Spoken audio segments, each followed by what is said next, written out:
You're considering a move to Hawthorne, California, but wondering how much does it actually cost to live in Hawthorne, and how does it compare to other South Bay or Los Angeles area cities? Well, that's what we're going to talk about in today's video, so stay tuned. Southern California, and especially the South Bay of Los Angeles, is known for awesome weather year-round, sunny, beautiful beaches, and a great lifestyle. So no wonder so many people want to move here, and that's exactly what can make the cost of living high here.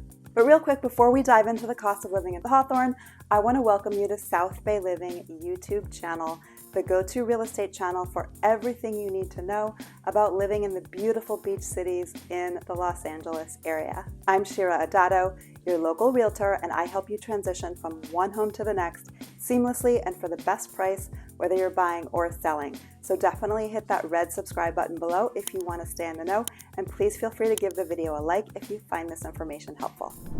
So besides all the great things the South Bay and beach cities are known for, it also has a reputation of being an expensive place to live. But is it? Well, today I'm going to break down what it actually costs to live in Hawthorne so you can get a good idea. Now, starting with the elephant in the room, housing. The cost of housing is one of the reasons it's so expensive to live here.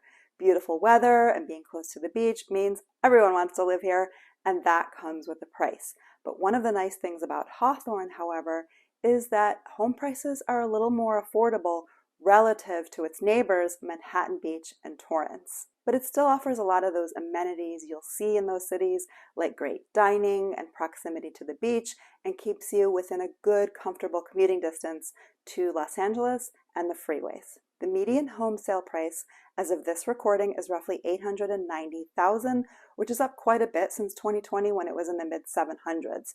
In the earlier part of 2022, that number hit as high as $950,000, but we're seeing a bit of a market normalization right now, and although prices have not really depreciated, fewer sales have skewed that number a little bit lower. Now, Hawthorne is quite large with a population of over 88,000, and there are several different sub-areas, so prices will really vary depending on where you live. The areas farthest west, closest to Manhattan Beach, and near the 405 freeway will command the highest prices.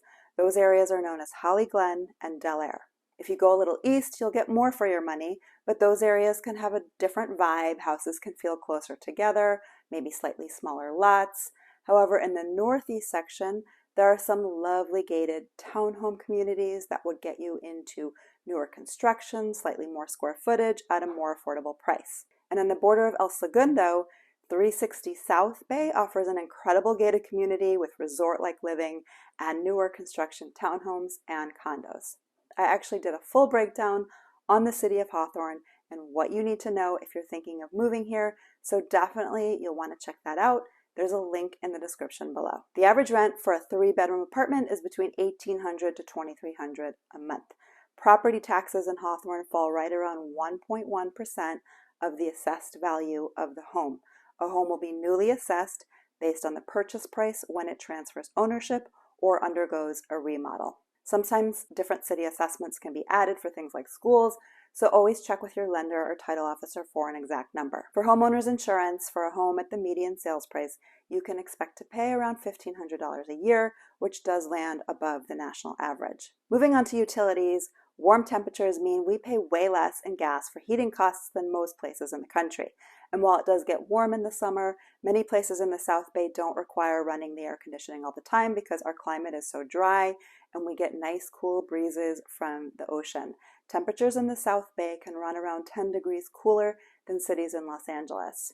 For a 1,500 square foot home, you'll spend around $20 to $30 a month during the summer months and closer to $150 to $200 in winter months when you're running the heat. Now, these prices have gone up significantly in the past year. Electricity averages $60 to $80 during summer months, and that goes closer to $100 during daylight savings. If you're charging an electric vehicle, it's going to be closer to $150 to $200 a month. Water runs around $50 a month, but that's without a large lawn to water. We are in a drought, so there are some water restrictions, and a lot of homes are now adding more drought-tolerant lawns versus grass, which is good. Cable and internet will cost around $190 if you're using one of the main providers like Spectrum or Verizon. However, today there are streaming services which can save you quite a bit on those cable packages. Health insurance, you can expect to pay a premium of around $500 per individual for a higher deductible plan. If you have an employer-sponsored plan, That's obviously going to vary. Health insurance costs are expected to rise in 2023. Now, how to get around. Hawthorne is definitely a city where you will prefer to have a car. There are buses, but public transportation is known to be not so convenient, so the majority of people do drive a car. There is also the metro line, which can get you to downtown and avoid some of Los Angeles' notorious traffic. Your car payment is obviously really going to vary depending on what you drive, so I'm not going to factor in a car payment. But gas prices shot up into the $6 and $7 range at points during 2022. But as of today, they're closer to $5, but that can really change. So if you want to know what it is at the time you're watching this video, comment below and I will let you know. Grocery expenses are going to be pretty much the same as the national average. In a survey in a local moms group, many people say they're spending around $1,000 to $1,200 a month for a family of 4, and that's shopping at places like Costco, Trader Joe's, and the regular grocery stores. There are some great little boutique grocery stores around here that are family owned, and the South Bay is chock full of really nice high-end organic options like Whole Foods and Sprouts and Lazy Acres. So if you like that kind of stuff, you're going to be all set in Hawthorne. Just expect to pay a little more. There are also fabulous farmers markets in the vicinity. In Torrance, there's one every Tuesday and Saturday at Wilson Park.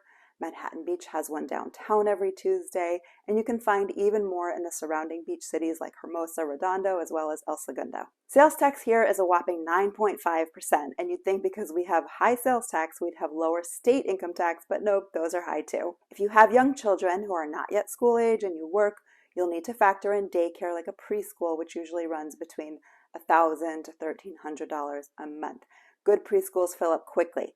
So if you're thinking of moving here, you can reach out to me. I'll send over a full list of area preschools so you can begin your research and get on a wait list. Just shoot me an email with preschools in the subject line. Dinner out for 2 at a mid-range restaurant will average you $60, but expect to pay a little more with drinks. Of course, there are some great inexpensive restaurants and taco joints where you can really enjoy a good meal for less because the food quality around here is so good. So that should give you a good start if you wanted to learn more about the cost of living in Hawthorne. If you're interested in moving to Hawthorne and would like access to off-market properties, send me an email at homesbyshira@gmail.com and I will get you hooked up.